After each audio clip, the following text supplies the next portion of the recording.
Assalamualaikum warahmatullahi wabarakatuh. Nama saya Rina Haryanti. Saya mahasiswi dari IAIN Langsa, tepatnya dari Prodi PGMI Unit 1 semester 4. Di sini saya akan mengerjakan tugas final saya yang diberikan oleh Ibu Emawati dari mata kuliah materi IPA. Baiklah, langsung saja saya akan membuat media pembelajaran IPA tentang perkembangbiakan hewan dan tumbuhan. Baiklah, di sini saya akan memberitahu alat dan bahan yang akan saya gunakan untuk media ini. Yang pertama ada gambar yang sudah saya gunting. Yang kedua ada lem. Yang ketiga ada pensil, spidol, jangka, tip atau penghapus, watercolor untuk mewarnai, karton, dan styrofoam. Selanjutnya saya akan menempelkan gambar yang telah saya gunting tadi di styrofoam agar gambar terlihat lebih nyata.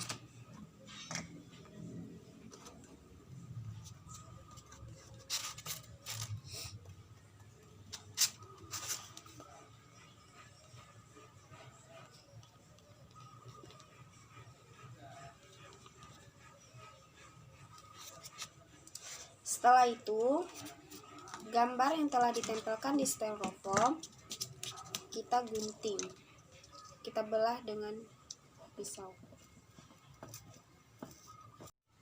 Setelah saya memotong gambar, selanjutnya saya akan membuat lingkaran dengan menggunakan jangka.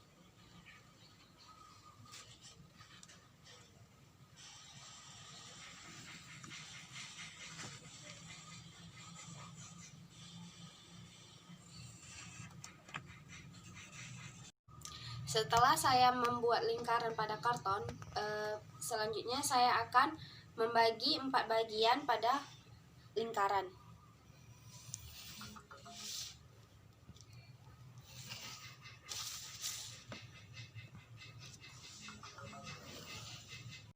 Selanjutnya saya akan memberikan warna pada bagian lingkaran yang telah saya bagi 4 agar warna lingkaran terlihat lebih indah.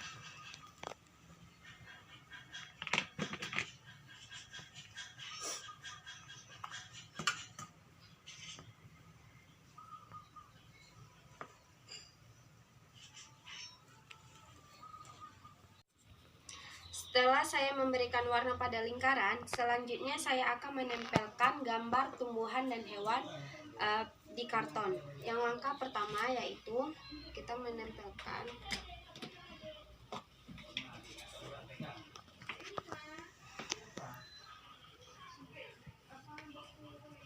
gambar pada karton. Setelah saya menempelkan gambar hewan dan tumbuhan di karton, selanjutnya saya akan menjelaskan bagaimana cara kerja pada perkembangbiakan hewan dan tumbuhan. Baiklah, di sini saya akan menjelaskan apa itu perkembangbiakan hewan dan tumbuhan. Secara garis besar, perkembangbiakan hewan dan tumbuhan terbagi menjadi 2. Yang pertama yaitu perkembangbiakan secara generatif dan yang kedua yaitu perkembangbiakan secara vegetatif. Di sini saya hanya menjelaskan perkembangbiakan hewan dan tumbuhan secara generatif saja. Pertama saya akan menjelaskan perkembangbiakan pada hewan. Perkembangbiakan hewan secara generatif ialah perkembangbiakan yang terjadi melalui proses pembuahan. Yang pertama, saya akan menjelaskan proses terjadinya ayam. Yang pertama ada telur. Dari telur dia akan menetas. Dari menetas, dia berubah menjadi anak ayam.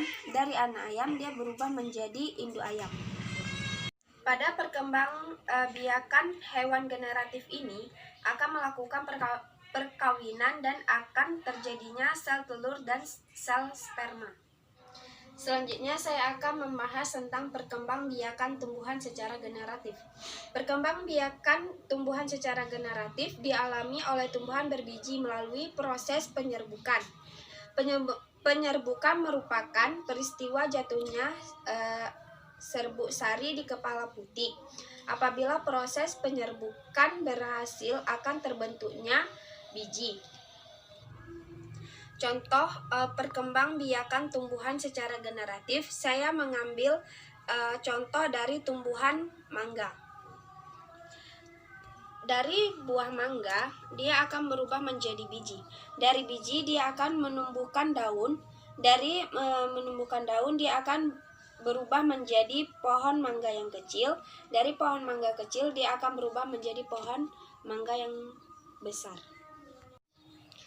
Pada pertumbuhan generatif ini, tidak ada campur tangan manusia. Selanjutnya saya akan memberikan kesimpulan dari perkembangbiakan hewan dan tumbuhan. Bahwasanya makhluk hidup itu pasti memiliki fase pertumbuhan dan perkembangan, di mana fase tersebut ditandai dengan berubahnya bentuk fisik maupun secara psikologis makhluk hidup itu sendiri, baik manusia, tumbuhan maupun hewan. Bahwa cara makhluk hidup berkembang biak juga beraneka ragam, khususnya pada tumbuhan dan hewan.